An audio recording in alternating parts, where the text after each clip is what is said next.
Hey everybody, Icy Cat here. Now with the second day in a row, we've got new information on Season 3. This time we've got a preview trailer for the new favela map.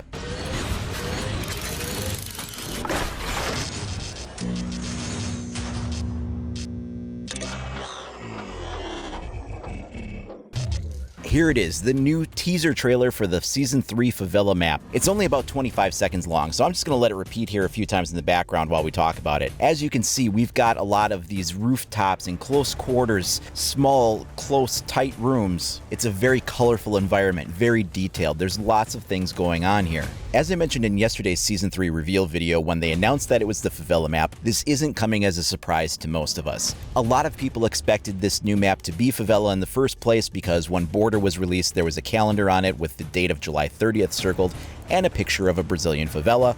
We knew that the CTU for the third season was going to be in Brazil, so, people were just kind of already putting this information together and arriving at this conclusion. Now, this is just a teaser trailer, and so it is very fast-paced. You're not getting a lot of information. We have our wide, sweeping, establishing shots. These are showing the rooftops and the alleyways and things like that.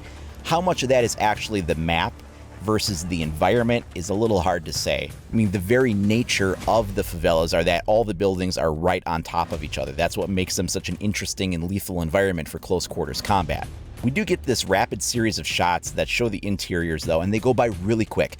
So let's just go ahead and freeze frame on some of these and take a closer look. This is the first image that pops up in the sequence. It's very colorful. We see a lot of influence here with soccer themes. We have the net in the foreground. We also have the soccer players that are kind of spray painted onto the wood there, and the Brazilian flag in the upper portion. Now, one thing that's interesting to note there is that this is very clearly wood paneling. You can see that it's like weathered wood, that the paint is kind of peeling away due to exposure from the sun and the rain. And the wood set apart from the cinder block looks like these could be areas that you could breach on the exterior shell. If you look through the little gap in the net there, you can also see a door or a window on the upper green portion. And then down below, you have another maybe doorway or something like that. And what looks like maybe some kind of an alcove or a garage entrance, perhaps, in the lower left corner.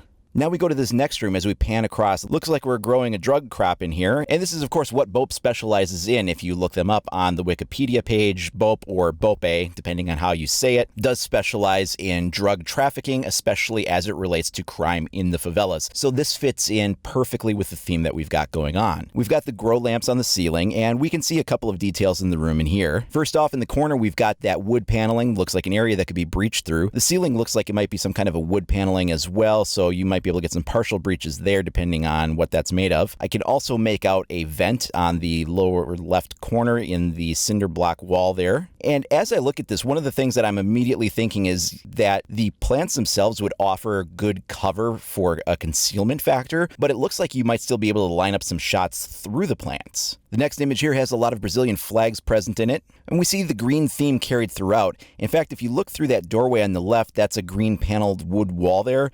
I'm almost wondering if maybe that's the opposite side of that first green paneling we were looking at that was on the exterior. That could be the opposite side of that wall, perhaps. Of course, very front and center in this image is a trapdoor set in the floor. So here's a section where we'll be able to blow through the floor onto something. And I'm really liking the amount of detail we're seeing in the scene here with the flags hanging on the wall and the kind of like Christmas lights that are decorating the area, as well as the things on the countertop and the aging wood and the textures. All very good detail we're seeing. This next room shows us something of an objective location. We see a hostage cowering down on the edge of the corner of the screen there in the lower left. Those walls in the way back distance look like maybe there's some kind of a sheet metal or corrugated tin or something like that. Probably not able to be breached through. Same with the cinder block wall that we're seeing here. So I'm not seeing a lot of breachable surfaces in this room. So this looks like a particularly tough room to try to take as an objective, at least from this angle. Next up, we have some kind of a room where maybe they're doing some other kind of chemical work in regards to processing drugs and things like that. Lots of large furniture to crouch or hide behind. I could see a lot of nasty peeking angles happening in a room like this. Next up, we have some kind of a strip club room or something like that. This almost looks like it could be the reverse angle of the other room that we were just looking at with the couch and the hostage crouching in front of it. Not much else to make out in this room other than the bed and what looks like perhaps a blade of a ceiling fan. Also note the trapdoor up above. The next shot takes us into one of these green rooms again, and this is probably one of the rooms off of that main one we were looking at before. Do see some kind of a door in the corner there. and possibly some kind of a breachable surface on the wall on the left, as well as what might be a partially breachable surface on the ceiling, which looks like it could be made of wood planks. I'm honestly not sure exactly what to make of this next room. I can't tell if those walls in back, they look like they might be covered in some kind of a wallpaper or something. I don't know if those can be breached or not. It looks like a somewhat wide open room, but again, we've got some good cover going on between the large bulky furniture, and especially that large wooden green structure kind of in the center there, which looks like it's maybe dresser drawers or cabinets or something like that. Be good for hiding behind. This next shot tells us something very important about the map, and it actually will pan up. So it shows you the vertical inclination of the map, where we have multiple tiers, and you can see windows and doors on either side, and you have stairs that also go up, and then you have this half wall sort of a structure that's up on the level above that.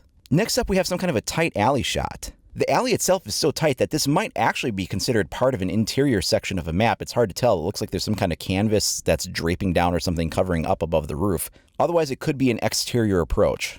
Here's another shot that shows a tight alley section, and we have some interesting features to note here. There looks like there's some kind of a gangplank or something across the top section there. I don't know if that's maybe a way to traverse from one building to the next, but on the left side, you can very clearly see a breachable doorway there.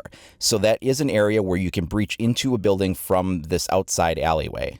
Here's an angle that could be that gangplank we saw in the shot before, just from above, and this looks to show a pathway across to another part of a building. In fact, we can see this now on the reverse angle. This is looking out from that same ramp, but on the other side, and this does show, again, from going from one rooftop to another, might be a viable way to get around the map.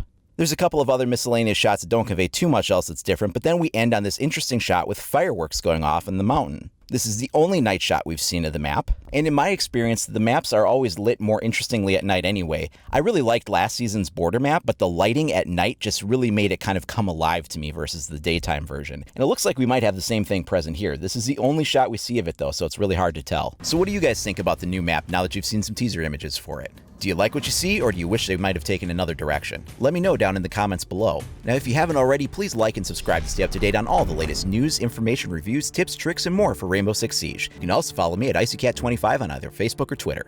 Thanks a lot for watching, everybody. We'll see you next time.